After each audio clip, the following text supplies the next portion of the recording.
जय श्री कृष्ण भक्तों, श्रीमद् भागवत महापुराण की भाव यात्रा सप्तम स्कंद के अष्टम अध्याय तक आप पहुंची है। इस अध्याय में नरसिंह भगवान का प्रादुर्भाव एवं हिरण्यकशिपु का वध, उसके पश्चात ब्रह्मादि देवताओं के द्वारा भगवान की जो स्तुति की गई है उसका वर्णन दिया गया। नारद जी और युधिष्ठिर के बीच में ये संवाद चल रहा है। प्रहलाद जी ने अपने जो सखा हैं, दैत्य सखा या यूं कहें गुरुकुलीय शिक्षा अध्ययन के समय जो भी उनके मित्र थे, सहपाठी थे,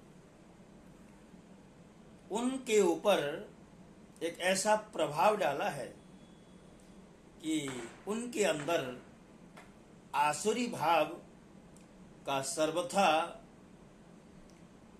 नष्ट हो जाना और भगवान की भक्ति का संचार उन असुर बालकों के अंदर होने लगा।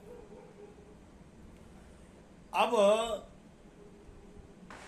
प्रहलाद जी के संग रह करके जो असुर बालक थे, उनको अपने गुरुओं के द्वारा दी गई जो शिक्षा है उसके प्रति कोई ध्यान नहीं होता।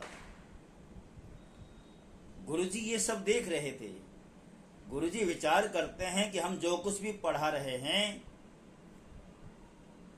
ये सुनते तो अवश्य हैं, किंतु मेरी बातों पर ध्यान नहीं देते। इनका तो मन मात्र और एकमात्र भगवान में स्थित हो रहा है। गुरुओं के मन में घबराहट हुई, क्योंकि उन्होंने हिरण्यकशिपु को वचन दिया था कि चिंता ना करें, हम एक बार और प्रयास करके प्रहलाद के अंदर जो भगवत भाव है, भगवान नारायण की भक्ति को लेकर के एक जो जिद है वह हम नष्ट कर देंगे और आप जैसी शिक्षा कहें वैसी शिक्षा प्रहलाद को दी जाएगी। तो उनको घबराहट होने लगी और हिरण्यकशिपु के पास जाकर के निवेदन करने लगे हैं। अपने पुत्र प्रहलाद की इस असह्य और अप्रिय अनीति को सुनकर क्रोध के मारे उसका शरीर थर थर कांपने लगा। अंत में उसने यही निश्चय किया कि प्रहलाद को अब अपने ही हाथ से मार डालना चाहिए।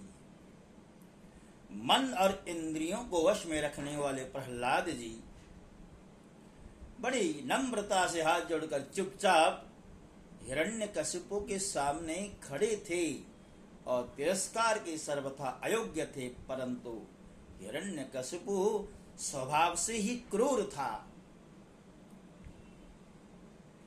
वह पैर की चोट खाए हुए सांप की तरह भुभकारने लगा और उसने उनकी और पाप भरी टेढ़ी नजर से देखा और कठोर वाणी से डांटते हुए कहा, रे मूर्ख, तू बड़ा उद्दंड है, स्वयं तो नीच है ही, अब हमारे कुल के और बालकों को भी फोड़ना चाहता है, अपनी ओर मोड़ना चाहता है। और देखिए, हिरण्यकशिपु कहता है कि तूने जो हमारी आज्ञा का उल्लंघन किया है उसका एक ही दंड है कि अब तुझे हम यमराज के घर भेज करके ही एक तरह से शांति को प्राप्त होंगे, अर्थात तुझे मार डालेंगे। मैं तनिक सा क्रोध करता हूं तो तीनों लोक और उसके लोकपाल कांप उठते हैं। तुझे मालूम है ना, मेरा ये पूरी त्रिलोकी में कितना बड़ा प्रभाव है, और तू है कि मेरा ही पुत्र होकर के निर्भयता पूर्वक विष्णु का आश्रय लेता है, विष्णु की भक्ति की बात करता है। प्रहलाद जी कहते हैं, पिताजी, ब्रह्मा से लेकर के तिनके तक सब छोटे बड़े चर अचर जीवों को भगवान ने ही अपने वश में कर रखा है। न केवल मेरे और आपके, बल्कि संसार के समस्त बलवानों के भी बल भगवान ही तो हैं। वे ही महापराक्रमी सर्वशक्तिमान प्रभु काल हैं तथा समस्त प्राणियों के इंद्रिय बल, मनोबल, देह बल, धैर्य एवं इंद्रिय भी वही हैं। आप अपना यह आशीर्वाद छोड़िए, अपने मन को सबके प्रति समान बनाइए और इस संसार में अपने बस में न रहने वाले कुमार्गामी मन के अतिरिक्त तो कोई और शत्रु नहीं है।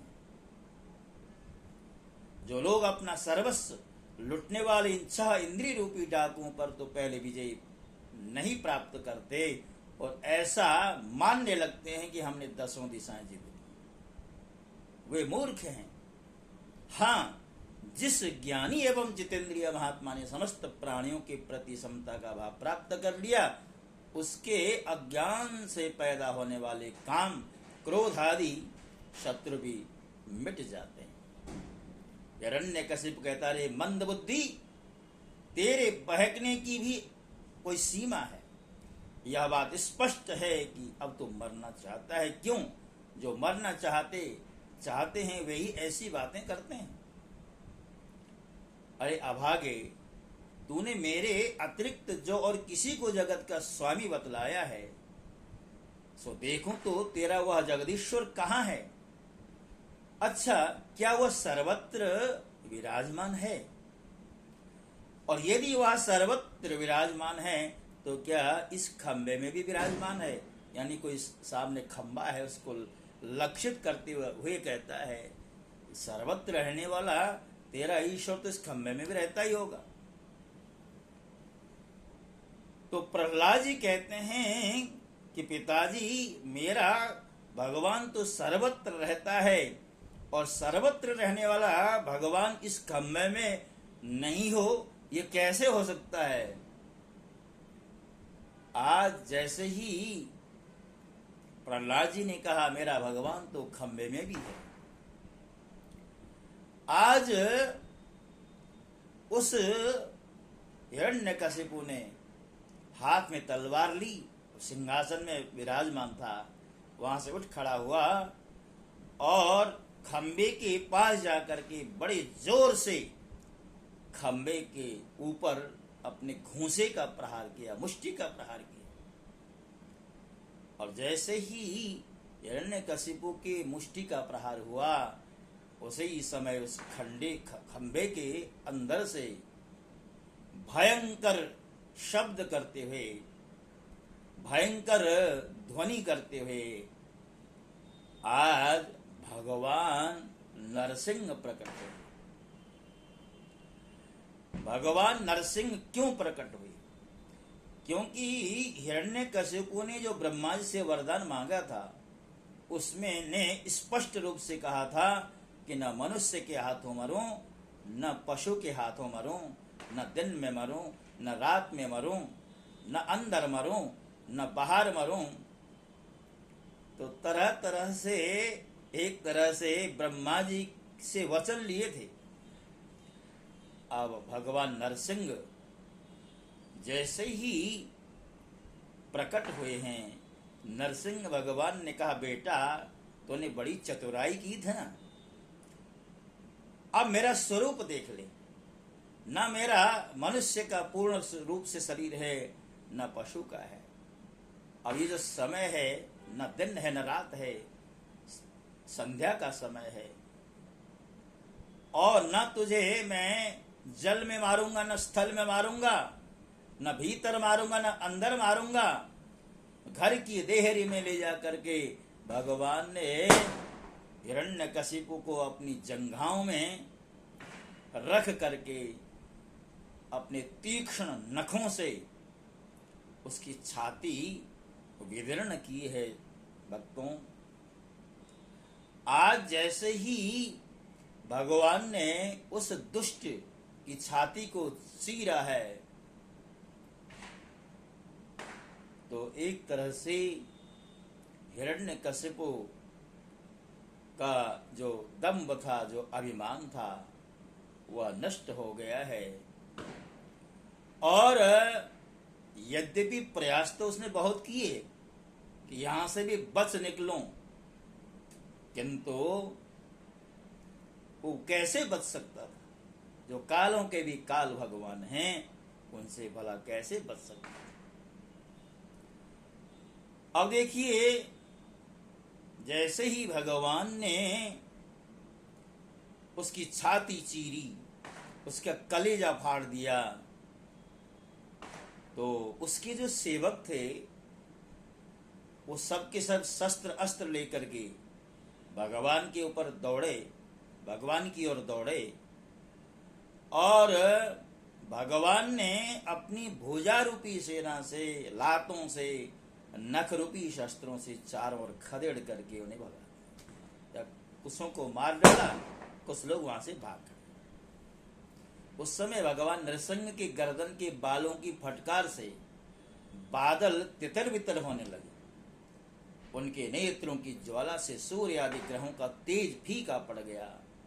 उनके श्वास के धक्के से समुद्र क्षुब्ध हो गए और उनके सिंहनाद से भयभीत होकर दिग्गज चिघाड़ने लगे।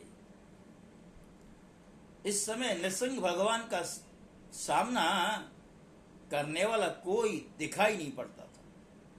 फिर भी उनका क्रोध अभी बढ़ता ही जा रहा था। लक्ष्य पूरा हुआ, फिर भी क्रोध में वृद्धि हो रही है।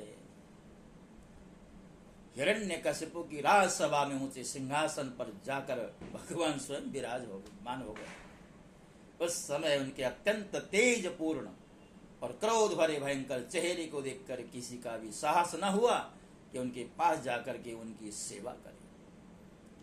हे युधिष्ठिर, जब स्वर्ग की देवियों को यह शुभ समाचार मिला कि तीनों लोकों के सिर की पीड़ा का मूर्तिमान स्वरूप हिरण्यकशिपु युद्ध में भगवान के हाथों मारा गया है, तब आनंद के उल्लास से उनके चेहरे खिल उठे और बार बार भगवान पर पुष्पों की वर्षा करने।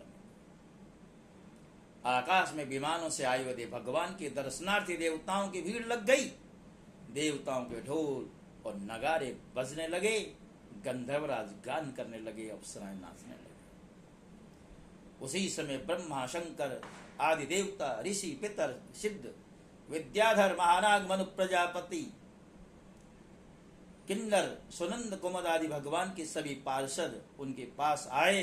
उन लोगों ने सिर पर अंजलि बांधकर सिंहासन पर विराजमान अत्यंत तेजस्वी नरसिंह भगवान की स्तुति की। सबने अलग अलग तरह से स्तुति। ब्रह्मा जी ने कहा, आप अनंत हैं, आपकी शक्ति का कोई पार नहीं पा सकता, आपका पराक्रम विचित्र और कर्म पवित्र है।